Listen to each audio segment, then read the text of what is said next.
Hello, हाय, नमस्ते, मैं हूँ निष्ठा I am Stuti. And welcome back to another episode of Namaste Narratives. Namaste. Hope you missed us in last 15 days. So we are back online. We are back online and doing या this podcast. So we बताओ tried निष्ठा, we we tried tried. कि हम अ, ऐसे face to face podcast कर सकें, but due to कुछ various challenges आ रहे हैं. रीजंस और Yeah. Due to being extra self critical हम हमको लगा कि अभी यही बेटर है, सो Hmm. होप Let's कि see. We'll find a way out. अभी आने वाले time में, but until then, we are on schedule. That's the biggest thing. Yes. Hmm. So निष्ठा, क्या आज का टॉपिक? आज हम किस बारे में बात कर रहे हैं? आज हम विपासना के बारे में, विपश्यना। विपश्यना. मतलब मैंने भी एक कोर्स करा हुआ है, आपने भी अभी एक कोर्स करा है. मैंने किया था पहला 2019 में, आपने करा है 2025 में. मैंने किया था अगस्त 2019, आपने करा है मई जून जून 2025, जून 2025 में. सो बेसिकली अब यू आर ज़्यादा न्यू टू इट, तो आप थोड़ा-सा लोगों को बता दो कि पहले तो क्या प्रोसेस था, कैसे आपने एनरोल करा, हाउ वाज़ योर एक्सपीरियंस? बीच में थोड़ा-थोड़ा I will pitch in, but I want you to take it forward and then we'll talk about it. Like I'll share my experience too. तो मेरा रजिस्ट्रेशन स्तुति के भाई ने करवाया था। वो सबका करवाता है. उसको और किसी को भेजना है मेरे पास ना. हाँ, तो मेरा रजिस्ट्रेशन संचित ने करवाया था, आपके भाई ने। और मैं ऑस्ट्रेलिया में थी और मुझे वापस आना था, और मुझे लगा कि वापस आके first thing that I want to do is Vipassana, क्योंकि मेरे मन में बहुत टाइम से था। पिछले 3 साल जाने से पहले से मेरे मन में था कि मुझे विपश्यना करना है, और मैं कर नहीं पाई। और वहाँ पे चली गई और वहाँ पे जाके लाइक इतनी बिज़ी हो गई कि अ, मैं कर ही नहीं पा रही थी वहाँ पर कुछ। हम्म. हम्म. तो मुझे लगा कि वापस आना है, तो the first thing that I wanted to was Vipassana. और मैंने आपसे बात की, आपने बोला हाँ ठीक है कर लो। और फिर आपने बोला कि ठीक है संचित से बुकिंग करवा लेते हैं, so we did all the bookings. But basically उनकी वेबसाइट है, और उनकी वेबसाइट पे आपको जिस टाइम पे जाना है उससे कुछ 1 या डेढ़ महीना पहले बुकिंग करवा। तो टेक्निकली मेरी इंडिया आने की टिकट्स भी बुक नहीं हुई थी, बट मेरी विपश्यना वाज ऑलरेडी। तो उस पे हमने देखा, हम फ़रवरी से देख रहे थे कि हमें बुकिंग करवानी है जून की, बट वो बुकिंग्स ओपन होनी थी अप्रैल में। और जैसे ही वो बुकिंग्स ओपन हुई, वी जस्ट बुक्ड इट। और बुक करने में मतलब वो पूरा पूरा procedure was just 5 minutes, I think 5 minute से ज़्यादा ज़्यादा नहीं रेट था। ज़्यादा है लेकिन. अगर True. आपको क्लियर है कि आपको कहाँ जाना है, कौन से स्लॉट में जाना है, तो it's not a lengthy process. वो सिर्फ आपका बेसिक डिटेल्स मांगते हैं, आपका नेम, एड्रेस, क्या करते हो, कहाँ से Mm, हो, आपका right. आधार, पैन कार्ड, जो भी बेसिक डॉक्यूमेंट्स हैं। कोई और हेल्थ प्रॉब्लम है या नहीं है? हाँ, कोई हेल्थ नीड प्रॉब्लम भी. है या नहीं है, वो सब आपकी बुकिंग हो जाती है 5 to 10 मिनट्स में। That's the whole booking procedure. तो बहुत मुश्किल तो नहीं है, वो तो बहुत ही आसान और क्विक है। और बहुत ही उनकी वेबसाइट भी बहुत यूज़र फ्रेंडली है, बहुत यूजर ईज़िली आप फ्रेंडली. नेविगेट कर सकते हो। आई और थिंक एक दो लोकेशन है जिस पे थोड़ी सी ज्यादा भीड़ रहती है, विच इज धर्मशाला, एंड एक मुंबई के पास है इकतपुरी. इनकी आई थिंक थोड़ी और पहले करनी पड़ती है. आई एम नॉट श्योर, 1.5 महीना 2 महीना. बट बाकी जनरली आपको मिल जाती है ना. बाकी I am not sure, but Dharamshala I feel के बहुत ज्यादा प्री बुकिंग पे चलता है, और इगतपुरी वाला भी जो जो सेंटर है. But I am not very much sure about it, but मैंने सुना है. मुझे हम्म. हम्म. फिर उसके बाद फिर मैं वापस आई आके, मेरे को उतने टाइम में ऑलमोस्ट जो 1 डेढ़ महीना था उसमें आपने बहुत ज़्यादा मेंटली प्रिपेयर कर ही दिया था already. So that's a plus point of having spiritual friendships around you, क्योंकि वो आपको पहले ही बहुत सारी चीज़ों के लिए प्रिपेयर कर देते हैं कि okay you are going this way, तो यहाँ पर ये हो सकता है। तो मेरे केस में जो मैं 10-11 दिन जो मैं अंदर रह पाई, उसका बहुत बड़ा क्रेडिट स्तुति को जाता है, क्योंकि स्तुति ने मुझे हर पॉसिबल चीज़ के लिए बहुत ज़्यादा पहले ही मेंटली प्रिपेयर कर दिया था कि ये फियर्स आएंगे, ये चीज़ें ट्रिगर होंगी। Also because of your friendship, आप एक दूसरे को काफ़ी अच्छे से जानते हो, तो आपको पता होता है कि ये इंसान वहाँ पे जाके किस किस चीज़ से ट्रिगर हो सकता है। तो आपको हम्म, ऑलरेडी पता था, आपने मुझे काफ़ी कुछ पहले ही बता दिया था कि वहाँ पे जाके ये चीज़ें तेरे को पक्का ट्रिगर करेंगी और इनसे तुझे ऐसे डील कर।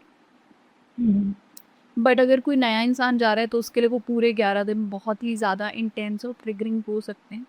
मेरे लिए इंटेंस वो अलग तरीके से थे, बिकॉज़ मुझे और बहुत कुछ विज़न्स आ रहे थे और बहुत ज़्यादा पेन्स, बॉडी एक्स, उस तरीके से इंटेंस था मेरे लिए, बट मेरे लिए ट्रिगरिंग नहीं बहुत ज़्यादा। क्योंकि हम्म, मेरे सब पॉसिबल ट्रिगर्स मुझे पहले से ही पता थे और अवेयरनेस में थी और आपने भी बोल दिया था, तो मैं काफ़ी प्रिपेयर्ड थी इन सब चीज़ों की। अम, और मुझे लगता है कि जाने से पहले भी मुझे सब पता था कि अच्छा ये चीज़ें लेके जानी है। तो यूजुअली उनके रूम्स होते हैं छोटे से, जिसमें एक बेड होता है, एक चेयर होती है, एक टेबल होता है, अटैच्ड टॉयलेट बाथरूम। तो आपको सिर्फ़ अपने यूज़ की चीज़ें लेके जानी जानी होती हैं, जैसे कि आपकी अपना ब्रश, आपकी अपनी टॉयलेटरीज़, अम, कई-कई लोग अपनी बेडशीट्स और वो वो भी ब्लैंकेट्स लेके वगैरह भी जाएंगे। लेके जाते हैं, बट हम नहीं लेके गए थे। मैं नहीं लेके गई। और मैं गई थी सोनावाले में। सोनावाला में, राइट, मैं भी सोनावाले में गई थी। मैं सोनावाले में गई थी हरियाणा में, और क्योंकि वो दिल्ली से सबसे क्लोज़ेस्ट, पास वही पड़ता है। हम्म, मुझे ज़्यादा ट्रैवल करने का उस टाइम नहीं था क्योंकि आई ही थी। तो ऑलरेडी मेरे लिए एनवायरनमेंट काफ़ी ज़्यादा चेंज था आके, तो मेरे लिए मुझे लगा कि मेरे को ज़्यादा दूर नहीं जा। हम्म, हम्म। और क्या बताते हैं, और क्या बताऊँ? हाँ, ये जो आई थिंक आपने ये सब चीजें तो सही बता दी बेसिकली। जो मेन बात है, मतलब वो भी बता दो थोड़ा सा कि फ्लो कैसा रहता है पूरे दिन का, दिनचर्या कैसी रहती है, लाइक सुबह पहले कितने आप बजे ये उठते हैं? बताओ कि आप सोना में गए और अच्छा। क्योंकि आपके पास कोई स्तुति नहीं थी। आप प्रिपेयर्ड नहीं थे, तो आपके वो 10 दिन कैसे गए? मेरे पास तुत्ती नहीं थी, बट मेरे पास संचित था। बट हैविंग सेड दैट, उसे ये नहीं पता था कि मुझे किस तरह के ट्रिगर्स आएंगे, because we two are very different people, and इतनी डिटेल में मैंने कभी डिस्कस नहीं किया था, और at that time I was not that spiritually awakened as well कि कार्मिक चीजें क्या होती है, ट्रिगर्स क्या होते हैं। बेसिकली अब तो हम ट्रिगर्स बोल देते हैं, पहले तो वर्ड भी नहीं पता था ना कि ट्रिगर क्या होता है। सो ट्रिगर क्या होता है, ग्लिमर क्या होता है, तुम्हें क्या समझ में आता है? So I was just, I was not prepared at all. The only two things my brother said to me, which I passed on to you too, कि एक तो बीच में नहीं आना है, ठीक है, चाहे कुछ भी हो जाए, 10 दिन पूरे करने हैं, मतलब बीच में आना ही नहीं है। It's like your operation is going on, और आप सर्जरी के बीच में डॉक्टर को नहीं बोल सकते कि सर्जरी रोक दो और मैं जा रहा हूँ। सो ये नहीं करना है, और सेकेंडली किसी से बात नहीं करनी है। So these two were the main pointers which I was having in mind. But yeah, so मेरे को I was not prepared, but it was truly very intense experience. बहुत ज्यादा इंटेंसिटी ना आप आई थिंक वैसे शेयर कर पाओगे ना मैं, बिकॉज रीजन ये होता है, हर किसी के ट्रिगर्स डिफरेंट होते हैं, हर किसी की पास्ट लाइफ डिफरेंट होती है, हर किसी का कर्मा डिफरेंट होता है। तो अगर मैं एक्सपीरियंस अपना शेयर कर भी दूं in some lines, maybe maybe when you went, few things you were also not able to relate to, like मैं आपको कुछ बातें बताई होंगी जो आपको लगा नहीं, ये मेरे साथ नहीं हुई, राइट, और कुछ चीजें आपने मुझे बताई जो मुझे नहीं लगा मेरे साथ हुई, I was not able to experience too.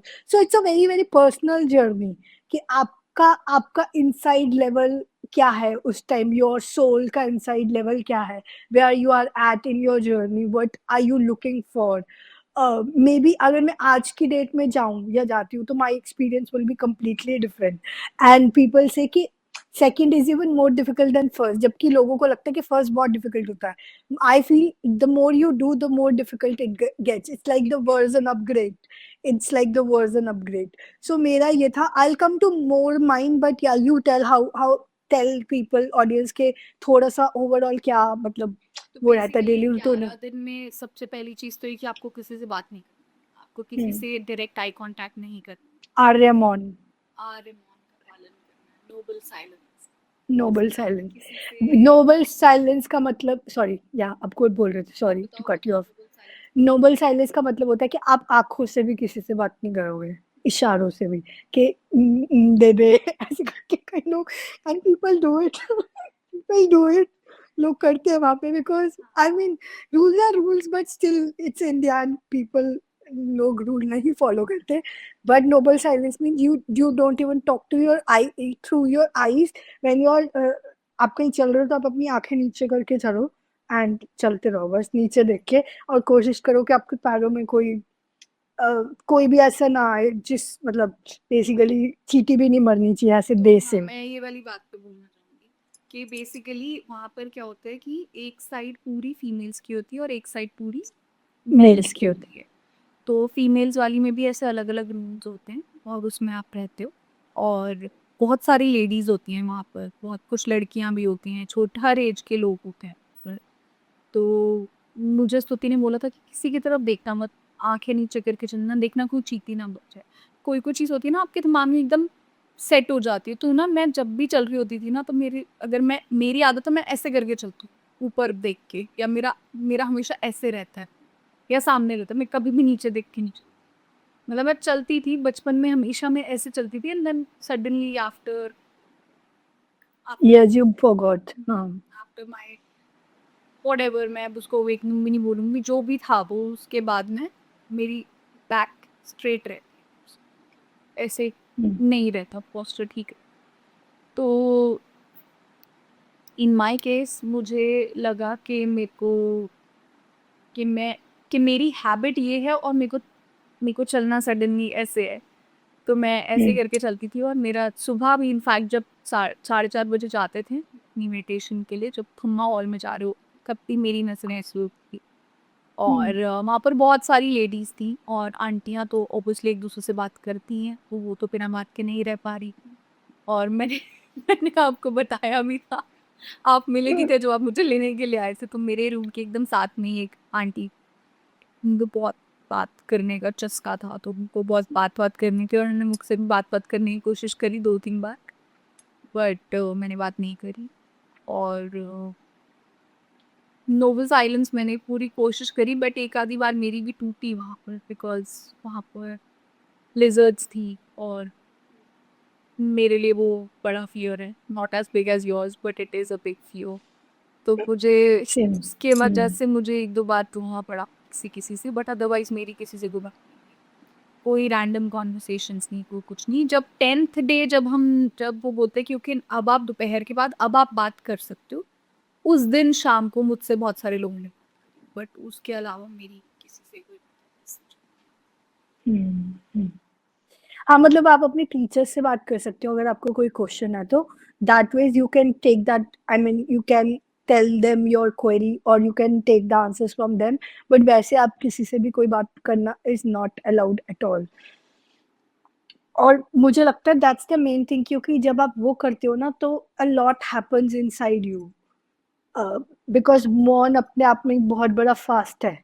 So when that fasting happens, क्योंकि हम लोगों को तो आदत नहीं हुई है constantly either in the outside noise और सम लिसनिंग समथिंग, और आजकल तो फोन्स की वजह से वो बिल्कुल ही लाइक नेक्स्ट लेवल हो चुका है, we are constantly but anchoring मेरे साथ आवरसेल्फ टू बहुत अजीब समथिंग चीज़ आउटसाइड। हुई, मेरे बताओ। साथ बहुत अजीब चीज़ हुई। यूजुअली सबको लगता है कि जब हम ऐसी किसी जगह पे जाते हैं तो वी मिस आवर फोन्स, या हमारी मतलब हमको वो सब चीज़ें, मुझे इस तरीके की कोई भी चीज़ नहीं, ना मुझे फ़ोन की नीड फील हुई। मैं कॉफ़ी, आपको पता है, रोज़ सुबह पीती हूँ, मुझे कॉफ़ी की एज सच कोई अंदर जाके, दिन में मैं 2 बार कॉफ़ी पीती हूँ, बट मुझे वहाँ पे जाके कॉफ़ी की कोई नीड नहीं फील हुई।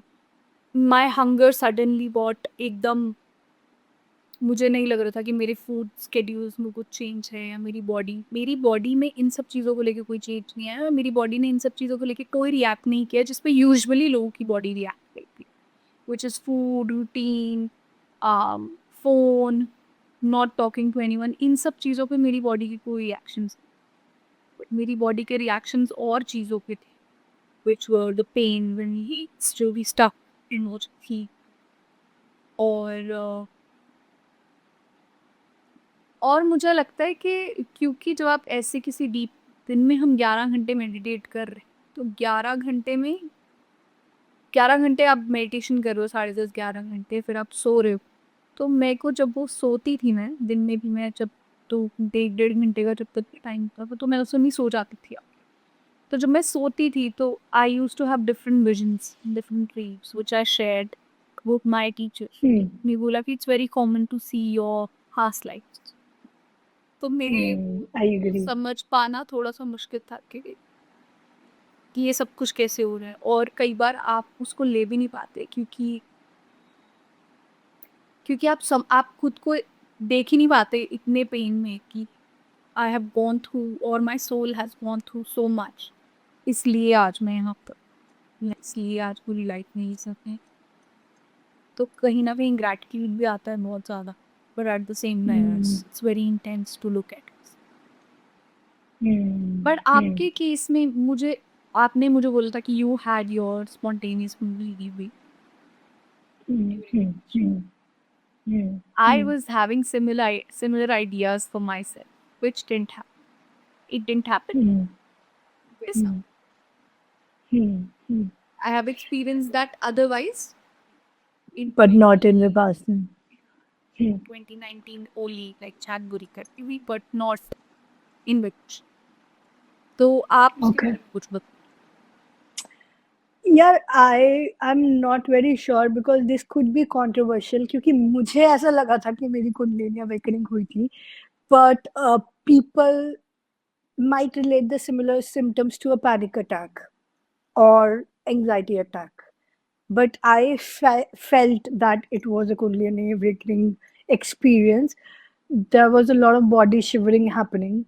Uh, there was a surge of energy which I felt is moving from my bottom to my top. I won't say till crown, but felt the energy happening. And there was a lot of crying also happening. अब वही वाली बात है, उसको आप किसी भी तरह से ले लो, इट्स इधर past life release, lot of pain that got release because obviously कितने लाइफ टाइम्स का स्टक होगा, और वट एवर द सोल की जर्नी, और even if you say that soul has taken that karma to release, तो in whatever ways, so it was a deep experience. और frankly if I remember, मैं बहुत ज़्यादा इतने clearly शायद remember भी नहीं कर पाती, but as far as I remember there were 2-3 major things of a body shivering happening, a surge of energy going up, and then a lot of crying at the same time happening. I also felt that there is the ego breakage happening, and now I understand it in my life now, because whenever there are two things now, people say it's मतलब जैसे ही आपका self confidence low होता है ना, तो पहले I used to feel that this is a self confidence going low. Now I understand whenever my self confidence is going very low, there is a layer of ego which is breaking. I went to a similar experience this full moon as well. So when I was going through that experience and I came out from that experience, I realized one of the things, that there is a layer of ego which has broke, which you think what you are, which you are not. समझ रहे हो? I'm not able to articulate it well because it's coming out randomly right now when we are talking. But I feel whenever a, a phase like this comes in my life where I feel very less confident about myself, about who am I, what I'm going to do here. जब भी इस तरह के question आते हैं, I feel very low in confidence on doing things alone specifically. So I feel there is a layer of ego that is shedding your body and leaving, and there's a newer you coming back to the. I mean, there is obviously awakening does not happen in one go. It's a constant process, right? So there are dark nights of soul which can go from like months, years to days as well. So I felt again that kind of similar, but it was shorter. It could be longer or shorter, but it was a very similar experience in the terms of the feeling which I felt in August 2019, which I similarly felt in August 2025. So the experiences were very much in parallel. A lot of ego breakage happening, a lot of self confidence going down, where I felt that my solar plexus is completely shattered. So, but having said that, as I say, I feel now that something opens up after this. And until that comes, you should be very much in acceptance that these are the things I can do, these are the things I can't, and it's okay. Nobody is confident enough to do everything. So it's fine. So, point is that let's conclude it right here that कई बार might be अगर कोई हमें सुन रहा है, there could be times of self doubt in your life where you feel that you can't do the things that you want to do, or you are not getting the things that you want. I feel it's a universe way of breaking your ego so that something beautiful can come out. And एक चीज और मैं कभी कल पढ़ रही थी कहीं, स्टोइज्म ही बोलते हैं, we call it stoicism, that you are the creator and you are the destructor, right? Like there was a sculpture made and the man who is creating the sculpture is the one who is destructing it. समझ रहे हो? If somebody is able to जो उसको visualize कर पा रहा है, so you are the creator and you are the destructor. So when you are the destructor of yourself, something is being created at the same time, and we all go in that self destruction mode, and it's not always that it will be very much visible in some form कि आप खुद को self harm कर रहे हो या you are going into whatever suicidal thoughts or something. Not like that. It's like when you are having that old version of you destructing. So yeah, I think yeah. So coming back to yeah, so I felt that it was an ego breakage, and I was very much low in confidence when I came back. There were many, I mean, and that was very long. And I would say मैंने अपने आसपास के कुछ लोगों ने जिन्होंने विपासना करी है, मैंने उनका similar experience देखा है in the terms of confidence only. Like someone very close to me lately went to the similar kind of experience. So yeah, that's what I was saying. So we can call it Kundalini awakening. People can call it anything else like spiritual awakening or I think जिसके साथ हो रहा होता है उसको feel जो हो रहा होता है कुछ that's हो रहा होता है. right because nobody else can really understand. So tell me your thoughts. Like, ठीक है, पहले I know first few days are difficult. Tell me your experience about 8th, 9th day when you know that this experience is now about to end and you'll go in back in real world where you'll be meeting people and it will be normalized. How was your journey navigating that? मेरे first 4 days तो अच्छे गए थे. 5th day पे मुझे लगा कि मुझे मेरे घर पे बात करनी है. मुझे घर पे बात करनी है. ऐसे नहीं क्योंकि जो भी थॉट्स आ रहे थे वो तो मुझे पता था कि ये सब these are all just thoughts because आपने पहले ही बोला था कि ये सब थॉट्स तो आएंगे कि पीछे से कुछ हो ना जाए, सब ठीक रहे, what if this happens, all the negative what ifs, वो सब हो रहा था. बट वो मेरे पे इतना ज़्यादा इफेक्ट नहीं हो रहा था. बट 5th 6th डे मुझे बहुत स्ट्रांगली लगा कि यार मुझे घर पे बात करनी है. मैं शुक्र होगा यहाँ से लेके कहाँ फंसा दिया है. और इन ये मतलब मैं आपको बोल रही थी हंस के कि इन दोनों भाई बहन ने मुझसे तो शर्म निकाल ली है. और फिर 7th 8th day was okay, 9th day बहुत ओके, 10th डे पे तो मेरी बात ही हो गई तो फिर तो ठीक था. बट 5th 6th डे मेरे लिए थोड़ा मुश्किल. वो बोलते भी हैं कि पहले तुमको दूसरा दिन मुश्किल लगेगा, फिर चौथा लगेगा, फिर 6th लगेगा. वो बताते भी हैं जो उनके डिस्कोर्सेज ओपन. तो वो मुझे मुश्किल लगा था. बट फिर जब ख़त्म होने वाला था तो फिर उन्होंने बोला था, वो गोयनका जी हैं, वो बोलते हैं कि अगर आपको यहाँ पे किसी ने भेजा है तो आपको उनकी कृतज्ञता फील करनी चाहिए. और फिर लास्ट डे फिर सच में जब लास्ट मेडिटेशन की 4:30 से 6 6:30 बजे वाली, उसमें फिर आई गॉट रियली इमोशनल कि हाँ, थैंक यू स्तुति, थैंक यू संचित कि तुमने मुझे भेजा because I really loved it. शायद वो एक्चुअली सोल लेवल पे जब चीज़ें क्लियर हो रही होती हैं तो हमको समझ में नहीं आ रहा होता, तो माइंड का रिएक्शन होता है कि दुश्मनी निकाली है या वॉट एवर, जो भी इस टाइम पे मुझे गुस्सा आ रहा था. बट जब आपकी सोल को समझ, जब आपका सोल का वो पूरा प्रोसीजर जब ख़त्म हो जाता है, जब रिलीज हो जाता है, then your mind and your body feel so light कि वो भी उस ग्रैटिट्यूड का हिस्सा बन जाता है. I agree. तभी that's what why I used to say. तभी संचित used to say to me this to me कि बीच में मत आइयो, क्योंकि अगर कोई बीच में चला जाता है ना, then you are no more, you have not completed what you started. तो फिर वो वाली जो आप बोलो ना एंड डे पे आती है, वो चीज़ फिर नहीं आ पाती because then you are so मतलब आप क्या सजेस्ट करोगे if someone should go or not? How difficult on a level of 1 to 10 is that? You tell your, then I'll tell mine. So let's answer these 3 questions. We are about to end anyways in another 5-7 minutes. So let's answer these three questions for people. Who do you think should go for Vipassana? What's your like difficulty level from 0 to 10 for this? And what's your takeaway for lifetime? Say supposedly this was your first and last course and you're never going to do it again in your life. So what was your takeaway lesson from this experience of lifetime? Tell me yours and then I'll tell answer these same three questions for me. तो who should go में तो I think everyone should, एक बार सबको life में करना चाहिए, चाहे आपका विश्वास है या नहीं है, चाहे आप टेस्ट करने के लिए जा रहे हो, बट जाओ ज़रूर, उसको उस एक्सपीरियंस को एक बार लो ज़रूर अपनी लाइफ में, where you are genuinely cut off from everything और सिर्फ आप हो। कोई आप जिस भी फॉर्म में भगवान को मान रहे हो वो भी नहीं, इट्स जस्ट ही। तो एक बार तो सबको एक्सपीरियंस करना चाहिए। सेकंड क्वेश्चन क्या था आपका? Second question, on a difficulty level of 0 to 10, Difficulty आपकी level of मतलब 10 towards most difficult, 0 towards like completely non difficult. तो tell me your वो 10 10 ठीक डेफिनेटली है. मुश्किल था मेरे लिए।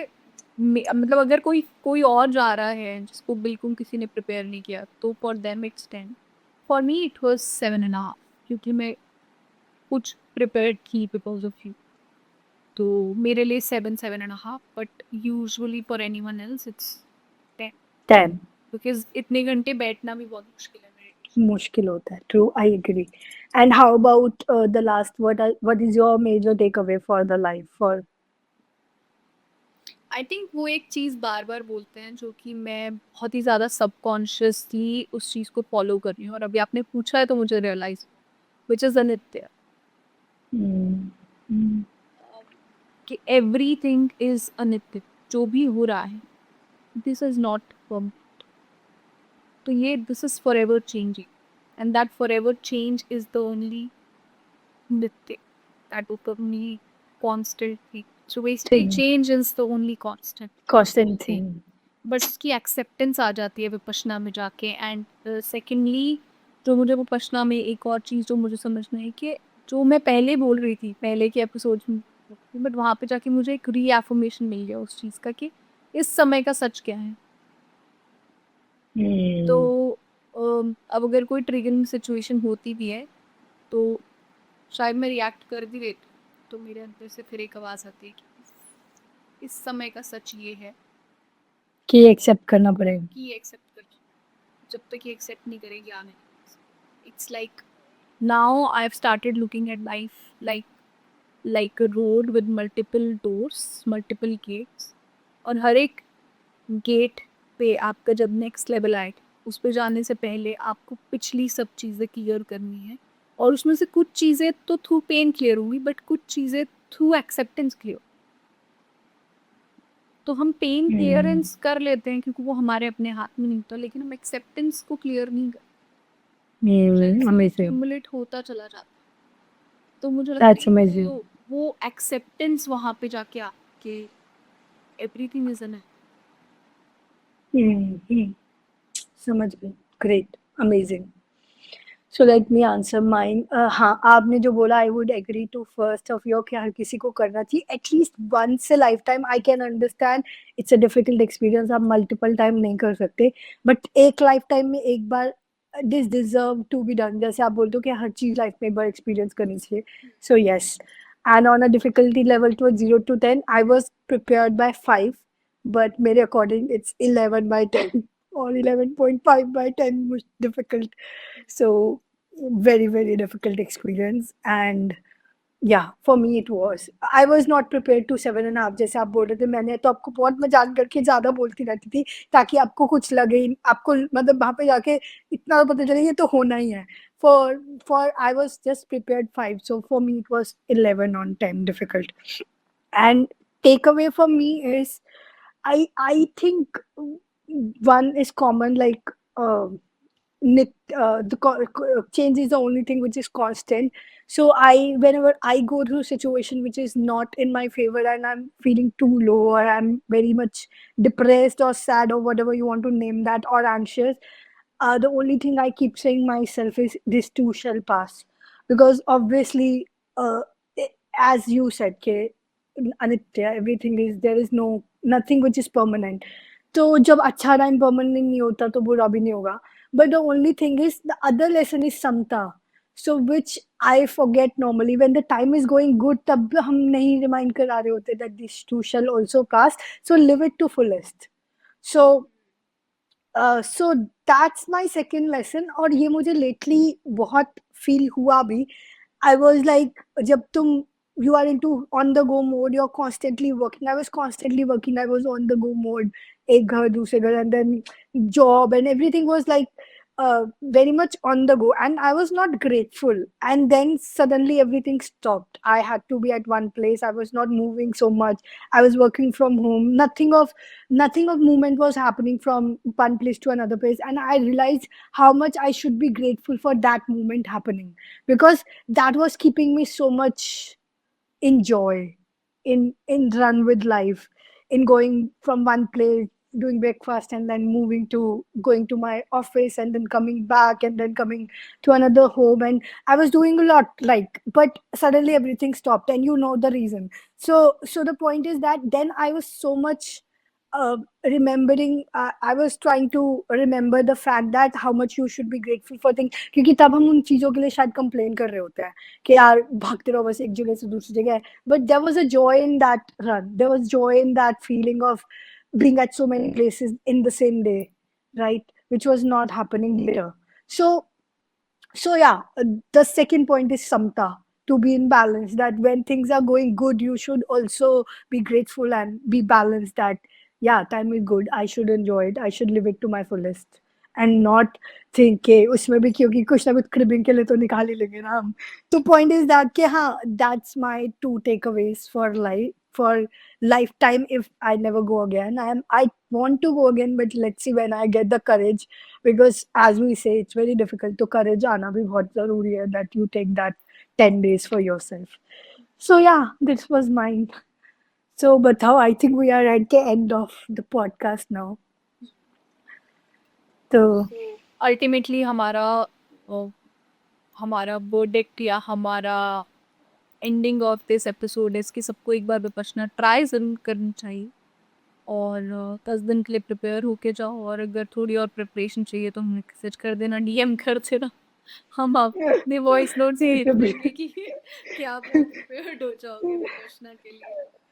सही बात है. एंड कोई होके आया हुआ है तो आप अपना एक्सपीरियंस भी कमेंट में शेयर कर दो, so that they can, people who are reading this by the keyword or somewhere, they can be helped. तो आई थिंक इसको हम यहीं एंड कर देते हैं.